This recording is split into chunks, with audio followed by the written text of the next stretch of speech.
Hello friends, this is PS academy classes presented by Sandeep. आज के इस वीडियो में सीबीएसई यूजीसी नेट का एक पेपर हम सॉल्व करेंगे। तो स्टूडेंट, सीबीएसई यूजीसी नेट के काफी वीडियो हम अपलोड कर चुके हैं बीएस एकेडमी चैनल पर, आप लोग उनको चेक कर सकते हैं। तो जो स्टूडेंट्स मेरा वीडियो पहली बार देख रहे हैं, I give my small introduction. My name is Sandeep. I did my MTech in computer science. After that I have a work experience as a software engineer of 2 years. I also qualified CSI exam in engineering science stream as a JRF.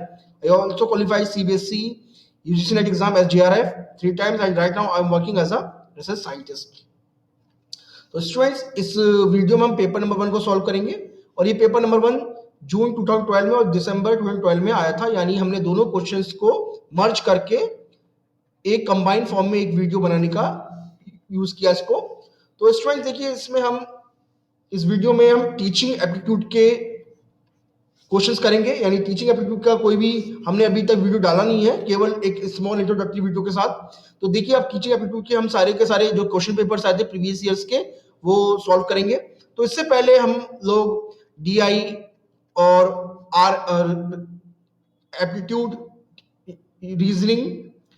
Reasoning के और ICT के parts और आपका एक communications के video हम upload कर चुके हैं। और साथ में हमने इसके साथ साथ आईसीटी भी हमने, आईसीटी हो गया, ठीक है। तो इस सारे के सारे वीडियो हम अपलोड कर चुके हैं, आप लोगों को चेक कर सकते हैं। केवल इसके बाद हम आरएम का पार्ट रह जाएगा, आरएम के पार्ट भी हम बहुत जल्दी ही इसको अपलोड कर देंगे। ओके स्टूडेंट्स, तो क्वेश्चन नंबर 1, तो देखिए इसको पहले मैं इंग्लिश में पढ़ देता हूँ, फिर उसके बाद में आपको ट्रांसलेट करके और जो उसका बेस्ट आंसर है उसको ही हम इसको सेलेक्ट करेंगे। देखिए स्टूडेंट्स, टीचिंग एप्टीट्यूड जो पार्ट है वो बहुत सिंपल है, क्योंकि जो एक्चुअली में जो क्वेश्चंस आते हैं उनका लेवल ज्यादा बड़ा होता नहीं है। आप इनके ऑप्शन को देख कर के भी इनके आंसर को लगा सकते हैं। मतलब जो हमने अपने स्कूल में, कॉलेज में जो हमारे साथ हुआ या टीचर्स ने हमारे साथ जैसा बिहेव किया, उसके अकॉर्डिंग हमारी ये एनवायरनमेंट को लेकर एक तरह से हमारी एक सीख, मतलब हमारी जो सोच होती है एजुकेशन को लेकर, उसके ऊपर एक क्वेश्चन होते हैं। तो हम सबसे पहले क्वेश्चन देखते हैं। तो question number 1, if you get an opportunity to teach a visually challenge student along with a normal student, what type of treatment would you like to give him in the class? तो देखिए, इसमें ये कहा गया है कि अगर visually challenge students आपकी क्लास में बैठ जाएगा और मतलब बाकी जो स्टूडेंट्स नॉर्मल हैं, केवल एक ही स्टूडेंट्स आपका विजुअली चैलेंज स्टूडेंट्स है, तो आप उसके साथ कैसे ट्रीटमेंट उसको क्लास में प्रदान करेंगे, यानी कैसे ट्रीटमेंट उसको आप क्लास में देंगे। तो एक तरह से ये एक तरह से टीचर की कैपेबिलिटी के ऊपर है, टीचर की एबिलिटी के ऊपर एक क्वेश्चन है, टीचर की सोच के ऊपर एक क्वेश्चन है। तो ठीक है, तो देखिए हम इसमें पहला ऑप्शन देखते हैं, not giving extra attention because majority में सफर, यानी क्लास में हम ज्यादा उनको उसको अटेंशन नहीं देंगे, अदरवाइज हमारी जो मेजॉरिटी पीपल है उसको सफर करना पड़ेगा।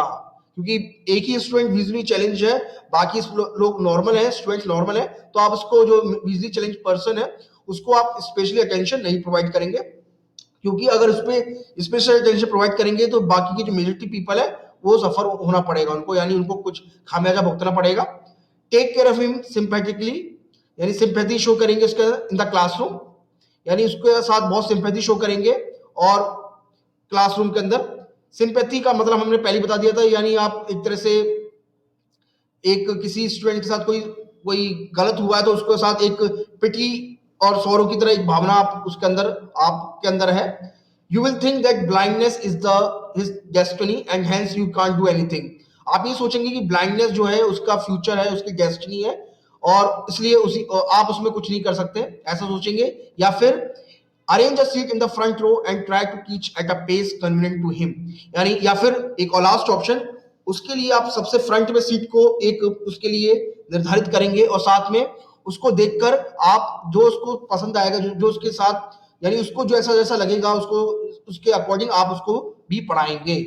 तो देखिए ये तीनों ऑप्शन है, आप बहुत आसानी से स्टार्टिंग के तीनों ऑप्शन को नेग्लेक्ट कर सकते हैं। ओके स्टूडेंट्स, तो इसका आंसर जो है डी है, क्योंकि देखिए D is the correct answer, वैसे तो पता पड़ रहा है। देखिए क्योंकि देखिए स्टार्टिंग का अगर हम देखें पहला ऑप्शन, तो हम ये देख के ही नेग्लेक्ट कर देंगे कि मेजॉरिटी में सफर, क्योंकि आपका जो टीचर का जो दायित्व है क्लास के अंदर वो हर स्टूडेंट्स के प्रति है। ऐसा नहीं है कि कुछ क्लास में स्टूडेंट जो इंटेलिजेंट है, कुछ आपके उस लेवल की इंटेलिजेंट नहीं है, तो आप जो इसमें इंटेलिजेंट नहीं है तो उसके ऊपर अपना ध्यान नहीं देंगे। नहीं, आपको सभी स्टूडेंट्स पे बराबरी का ध्यान देना पड़ेगा, क्योंकि अल्टीमेटली टीचर का रोल जो होता है क्लास के अंदर एक तरह से एजुकेशन प्रोवाइड करना होता है और वो एजुकेशन सभी के अंदर इक्वली प्रोवाइड करना होता है। हाँ, ये हो सकता है कि हर किसी स्टूडेंट्स का जो लेवल होता है it may be different, but ultimately teachers का वर्क जो होता है हर स्टूडेंट्स के अंदर, हर हर एक स्टूडेंट्स को एजुकेशन प्रोवाइड करना है, so that each and every person can get the education. Okay, now second question, take care of him sympathetically in the classroom. ये जो वर्ड है it is a negative word. आप उसको दया की दृष्टि से देखेंगे क्लासरूम के अंदर, ये वर्ड ठीक नहीं है, क्योंकि अल्टीमेटली है तो वो भी स्टूडेंट एक तरह से, तो एक तरह से अगर आप ह्यूमन बीइंग की तरह से ट्रीट करें तो एक तरह से उसको आप इस तरह से शो नहीं करेंगे। Okay, you will think that your blindness is destiny and hence you can't do anything. Now this is also a very negative sentence, so आप इसको भी कि मतलब आप सोचेंगे ब्लाइंडनेस जो है उसको पूरे जिंदगी भरती आपकी डेस्टिनी है, तो आप उसको देख के इसको आप अपने वर्क को नेग्लेक्ट नहीं कर सकते हैं। ओके स्टूडेंट्स, तो जो आपका जो डी ऑप्शन है, arrange a seat in the front row and try to teach at a pace convenient to him. Okay student, तो D is the correct answer. Next question, which of the following does not belong to a projected aid. Okay, यानी project aid का मतलब है, देखिए अब 21st centuries के अंदर हमें एक अलग तरह की टीचिंग एड्स यानी टीचिंग एड की जरूरत पड़ी है, जिनको हम स्मार्ट क्लास कहते हैं। टीचिंग एड की जरूरत है तो इसको हम स्मार्ट क्लास कहते हैं। तो स्मार्ट क्लास एक्चुअली में होती क्या है, पहला सवाल तो ये होता है। तो आप जैसे वीडियो देख रहे हैं, it is also part of smart class, क्योंकि यूट्यूब से वीडियो देख रहे हैं और जो स्टूडेंट्स रूरल बैकग्राउंड से हैं, रूरल बैकग्राउंड में रह रहे हैं, जहाँ पे अभी तक ये उस तरह की क्लासरूम टीचिंग इतनी अच्छी प्रोवाइड नहीं हो पा रही, तो इस यूट्यूब से माध्यम से वो बड़ी आसानी से क्लास को अटेंड कर पा रहे हैं। तो YouTube is also example of teaching aid. Okay, now projected aid का मतलब होता है आप एक तरह से प्रोजेक्टर्स जो होते हैं, तो प्रोजेक्टेड कौन कौन से इसमें ऑप्शन में प्रोजेक्टर एड नहीं है। ओके, ओवरहेड प्रोजेक्टर, तो ओवरहेड प्रोजेक्टर जो होता है वो भी एक तरह का प्रोजेक्टर होता है, तो it is a part of projector aid. Okay, तो this is answer. Blackboard, देखते हैं ब्लैक बोर्ड के बारे में। ईपीजी स्कोप, देखो ये भी एक तरह का प्रोजेक्टर होता है, आपको मैं कभी फोटो लगा दिखा दूंगा उसमें भी अपने यूट्यूब पे चैनल पर। Okay, slide projector, it is also a projected aid example. Okay, now तो all the three A C D is the are the example of projected aid. जो आपका जो ब्लैक बोर्ड है it is not a projected aid. Okay, now because projected blackboard जो है इस पे आप किसी चीज को शो नहीं कर पा सकते। इसमें ऐसा है जो आपने जो भी लिखेंगे it is a static, all these thing what we have written now, it is static, so it is not a projected aid. Blackboard is not an projected aid. Okay, so B is the correct answer. Blackboard is the correct answer. Okay students, next question, question number 3, for a teacher which of the following methods would be correct for writing on the blackboard। यानी अगर आप teacher हैं तो इनमें से कौन सा method black board पर लिखने का तरीका सही होगा, इसका मतलब ये है, यानी अगर आप टीचर हैं तो which of the following methods would be correct for writing on the black board. Okay, now writing fast as clearly as possible, आप तेज लिखेंगे और एज क्लियर मतलब जितनी जल्दी से लिख सके और क्लियर भी लिखेंगे। ओके, तो ये इस तरह से लिखेंगे ब्लैक बोर्ड पर। Writing the matter first and then asking student to read it, आप पहले मैटर को लिख देंगे ब्लैक बोर्ड, उसके बाद स्टूडेंट से बोलेंगे कि इसको पढ़ के बताइए। Okay, now third option, asking a question to students and then writing the answer as stated by them, आप स्टूडेंट से क्वेश्चन पूछेंगे और जो वो आंसर बोलेगा उसके अकॉर्डिंग आप उसको ब्लैक बोर्ड पे लिख देंगे। या फिर third option, writing the important points as clear as possible, या फिर आप केवल ब्लैक बोर्ड पर इंपॉर्टेंट पॉइंट्स लिखेंगे और जितना क्लियर हो सकेगा उतना क्लियर से लिखेंगे। ओके, नाउ स्टूडेंट्स, अब इसमें से आपको कौन सा ऑप्शन करेक्ट लग रहा है? देखिए बी और डी, बी और सी तो जो है वो इसके आंसर नहीं हो सकते। आपको इसलिए क्वेश्चन पेपर में वो ऑप्शन पहले नेग्लेक्ट कर देने हैं जो उसके आंसर नहीं हो सकते, क्योंकि बी ऑप्शन में लग रहा है कि writing the matter first then asking the student to read it. आप इसमें मतलब ये है स्टूडेंट के ऊपर ज्यादा एक्टिविटी आपने शो कर दी, आपने अपना रोल प्ले ज्यादा नहीं किया। Okay, now asking a question to student then writing the answer as stated by them. Okay, now these two activity जो है वो स्टूडेंट के ऊपर अकॉर्डिंग हो गई, और जो उसने जो आंसर बोला उसके अकॉर्डिंग आप उसको कर रहे हैं नहीं, बट इसमें आपका रोल कहां प्ले हुआ? अब जो ऑप्शन फंसता है ए और डी में, फंसता है ए और डी में। अब देखिए writing fast as clear as possible, अब इसमें आपने बताया नहीं, अगर आप ए और डी में देखें तो आपके लिए जो बेस्ट बेटर रिलेवेंट आंसर होगा वो डी होगा, क्योंकि इसके अंदर लिखना तो दोनों में ही है बट इसमें लिखा हुआ है writing the important points as clear as possible. So D is the correct answer because of this point, because you have to write the important points as clear as possible. तो D is the correct answer. Okay students, तो आपको paper में इसी तरह से teaching aptitude के जो option है वो पहले नेग्लेक्ट करने, जैसे मैंने बी और सी के अंदर तुरंत क्वेश्चन को देखते ही नेग्लेक्ट कर दिया. Now question fourth, a teacher can be successful if he or she, एक टीचर बहुत सक्सेसफुल होगा अगर वो क्या करेगा इन चारों ऑप्शन में से. Help student in becoming a better citizen, हम स्टूडेंट्स की मदद करें एक अच्छे नागरिक बनने में. B, impart subject knowledge to students, हम उनको सब्जेक्ट नॉलेज का ज्ञान दें स्टूडेंट्स को. या फिर prepare students to pass the examination, या फिर स्टूडेंट्स को हम उतना पढ़ाएं जिससे कि वो स्टूडेंट एग्जाम में पास हो सके. D option, presents the subject matter in a very well organized manner, या फिर अपना जो सब्जेक्ट है हम स्टूडेंट्स को बहुत अच्छे मैनर से, अच्छे वे से, ऑर्गेनाइज मैनर से हम उसको क्लास के अंदर प्रस्तुत करें.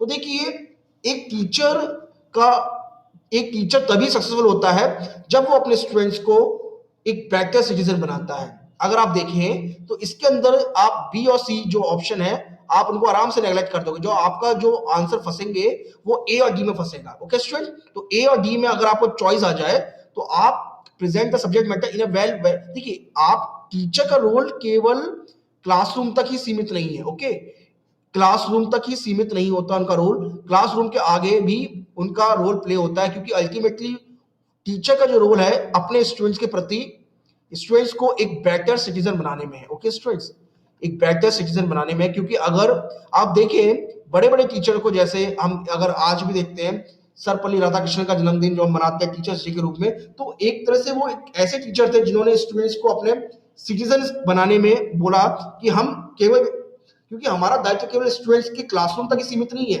एक देश के प्रति भी हमारा कोई दायित्व है. ओके, तो teachers can be successful if he और she help student in becoming a better citizen, क्योंकि इससे अगर हम इसको रोल प्ले करते हैं तो हम अपने कंट्री के प्रति एक बहुत बड़ा दायित्व अपना निभाते हैं. ओके, हम अपना एक बहुत बड़ा रोल प्ले करते हैं एज अ टीचर अगर हम help students in becoming a better citizen. Okay students, next question number fifth, dynamic approach to teaching means, यानी आप बोले अगर डायनेमिक अप्रोच है, डायनेमिक अप्रोच का मतलब है जो समय के साथ आप जिसको चेंज कर सकते हैं, it is a dynamic approach.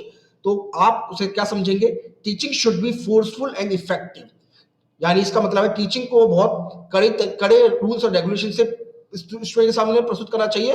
It should be very effective, इससे स्टूडेंट में फर्क पड़ना चाहिए. Okay, teacher should be energetic and dynamic, teacher के अंदर बहुत एनर्जी होनी चाहिए अपने किसी भी चैप्टर को पढ़ाने में या फिर अपनी बात को रखने में, और he should be very dynamic, समय के साथ वो चेंज होता रहे. Okay, topic of the teaching should not be static but dynamic, यानी आप बोले कि टॉपिक जो टीचर का टॉपिक है, मतलब ऐसा नहीं कि समय के साथ आपने टॉपिक में कोई चेंज नहीं किया है, आपका टॉपिक जो होना चाहिए उस समय के साथ टाइम के अकॉर्डिंग होना चाहिए. Okay, the student should be required to learn through activities, या फिर स्टूडेंट्स को हम एक्टिविटी के द्वारा पढ़ाएं. अब देखिए अगर आप देखें तो इन चारों ऑप्शन में से केवल अगर देखें तो बी ऑप्शन है, इसको आप तुरंत से आप नेग्लेक्ट कर सकते हैं. अब टीचिंग शुड बी फोर्सफुल, अब देखिए फोर्सफुल जो है it is a negative word A option में, तो आप इसको भी ऑप्शन को नेग्लेक्ट कर सकते हैं. अब सी एंड डी में the topic of the teaching should not be static but dynamic, केवल यहां पर जो बात की गई है सी में आपके केवल टीचिंग टॉपिक के बारे में बताई गई है, ये एक ओवरऑल निर्णय नहीं लिया गया है dynamic, what is the meaning of dynamics. अगर आप डी देखें, the student should be required to learn through activities, हम स्टूडेंट्स को इतना काबिल कर दें कि स्टूडेंट्स अपनी एक्टिविटी के माध्यम से ही सारी चीजें लर्न कर ले. Okay, now this is the meaning of activities, activities के अंदर स्टूडेंट सारी की सारी चीजें को लर्न करें एक्टिविटीज के थ्रू लर्निंग, यानी लर्निंग बाय डूइंग, आपने सुना होगा लर्निंग बाय डूइंग. तो ये एक अच्छा वे है डायनामिज्म का, डायनामिक्स का, और ये एक तरह का डायनामिक अप्रोच है. ओके, क्योंकि आपको उस समय वही चीज एक्टिविटी कराएंगे जो कि उसमें प्रचलन में होगी, तो इसके लिए D is the correct answer. Okay student, D is the correct answer. Next question, question number 6, for an efficient and durable learning learner should have, यानी एक एफिशिएंट और ड्यूरेबल लर्निंग के लिए, एफिशिएंट मतलब होता है एक अच्छी तरीके से और एक लंबे समय तक लर्निंग के लिए लर्नर को क्या होना चाहिए, कौन सी एक्टिविटी होनी चाहिए, ability to learn only, request level of motivation only, opportunities to learn only, और या फिर desired level of ability and motivation. देखिए स्टूडेंट्स, ये चारों के चारों ऑप्शन जो है एकदम करेक्ट है, बट आप अगर स्टार्टिंग के 3 ऑप्शन देखें, इसके अंदर ओनली लगाकर इन्होंने स्टूडेंट्स के डायनामिक्स को एकदम कम कर दिया। यानी ऐसा नहीं है कि केवल आपको यही चाहिए, इसके साथ साथ आपको एक एबिलिटी भी चाहिए और आपको मोटिवेशन भी चाहिए। तो आप देखें कि ए और बी को मिलाकर, ए बी और सी को मिलाकर अगर तीनों के क्योंकि तीनों की जरूरत हमें, तो तीनों को मिलाकर एक ऑप्शन डी बनता है जिसमें कहता है desired level of ability and desired level of motivation both are needed. यानी आपके अंदर एबिलिटी भी होनी चाहिए और आपके अंदर मोटिवेशन भी होना चाहिए किसी भी चीज को सीखने का।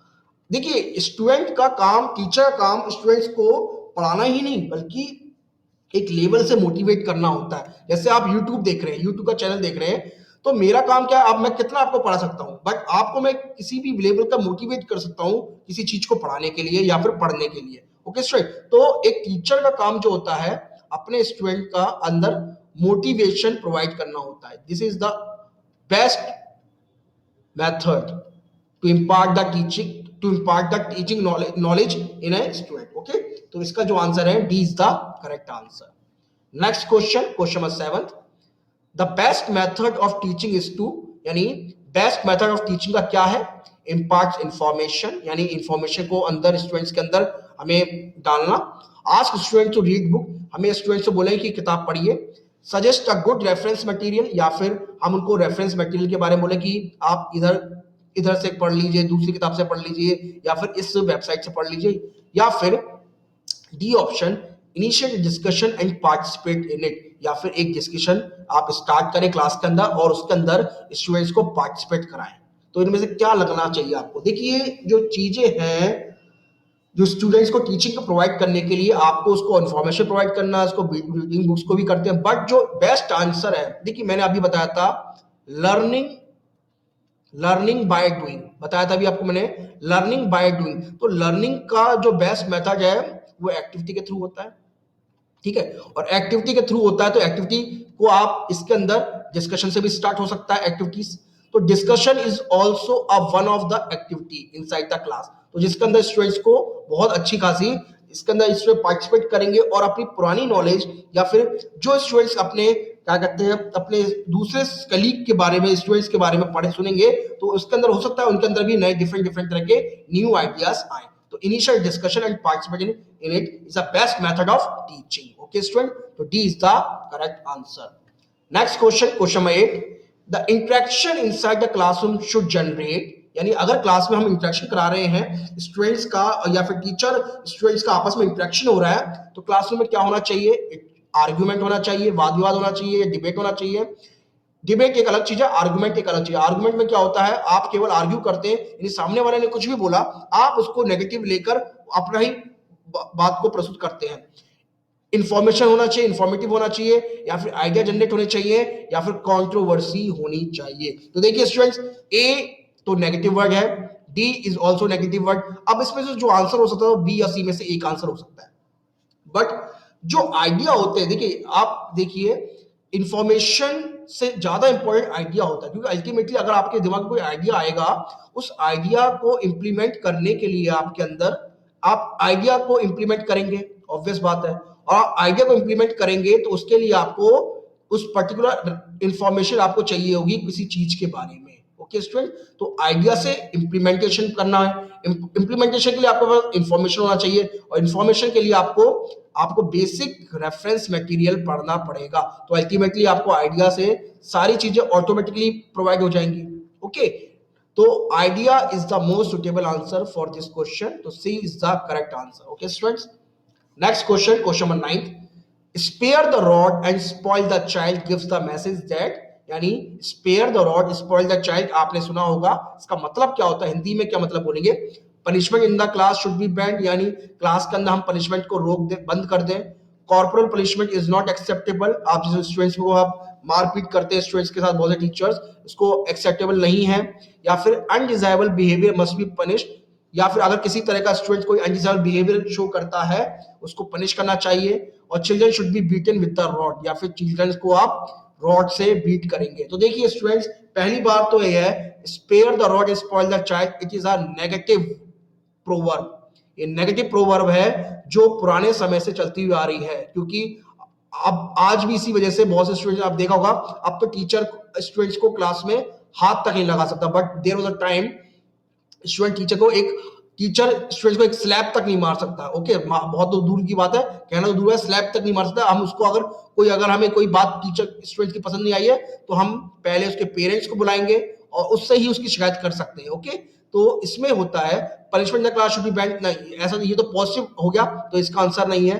Corporal punishment is not acceptable, it is also positive sentence, ये भी इसका आंसर नहीं है। बट इसका आंसर ये है कि undesirable behaviour must be punish, यानी क्लासरूम में अगर स्टूडेंट अनडिजायरेबल बिहेवियर शो कर रहे हैं तो they should be punished. Okay, but कैसा मेथड होगा वो टीचर को डिपेंड करेगा। तो C is the correct answer. Okay, next question, question number 10, the type of communication that the teacher has in the classroom is termed as, या इसमें question बोला गया है कि जो कम्युनिकेशन टीचर क्लासरूम में करता है अपने स्टूडेंट्स को, उसको क्या कहते हैं?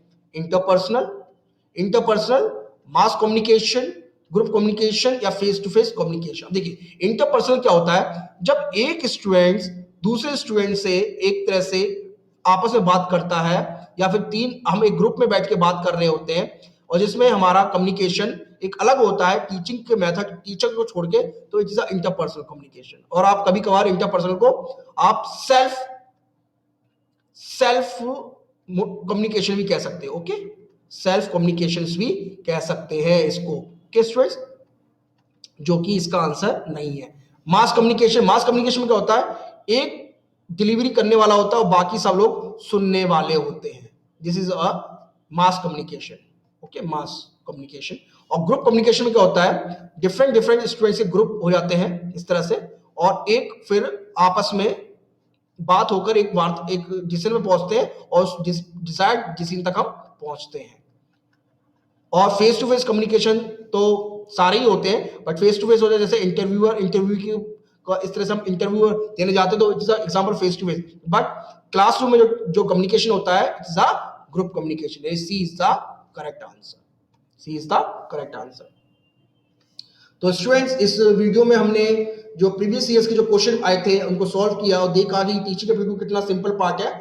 आगे के वीडियो में हम इसी क्रम को आगे जारी रखते रहेंगे। और बीएसआई अकेडमी पे हमने काफी वीडियो अपलोड कर चुके हैं, आप उनको चेक कर सकते हैं। और अगर फिर भी कोई इसमें कोई डाउट है, कोई क्यूरी है, तो you can mail me at my email ID sandeep.gmail.com। बहुत से स्टूडेंट्स ने मुझे पीडीएफ सेंड करने के लिए बोला है। तो देखिए स्टूडेंट्स, मेरे पास कोई यूजीसी के पेपर नंबर वन की कोई ऐसा कोई नोट्स नहीं है, बट फिर भी बहुत से स्टूडेंट्स ने बोला है, तो मैं कोशिश कर रहा हूँ, अरेंज कर रहा हूँ सो दैट कि स्टूडेंट्स को एग्जाम से पहले मैं उनको प्रोवाइड कर सकूं। बट स्टिल मैं उनके लिए स्टूडेंट को प्रॉमिस नहीं कर सकता। तो मैं आपको फिर भी एक मतलब बताता हूं कि अगर मेरे पे अगर ईमेल, आप फिर भी यूट्यूब पे या कमेंट सेक्शन पे अपना ईमेल आईडी डाल दीजिए, सो दैट अगर मेरे पे अरेंज करा पाया तो मैं आपको उनको मेल कर दूंगा। Okay students, so please subscribe our channel for more videos. Thank you.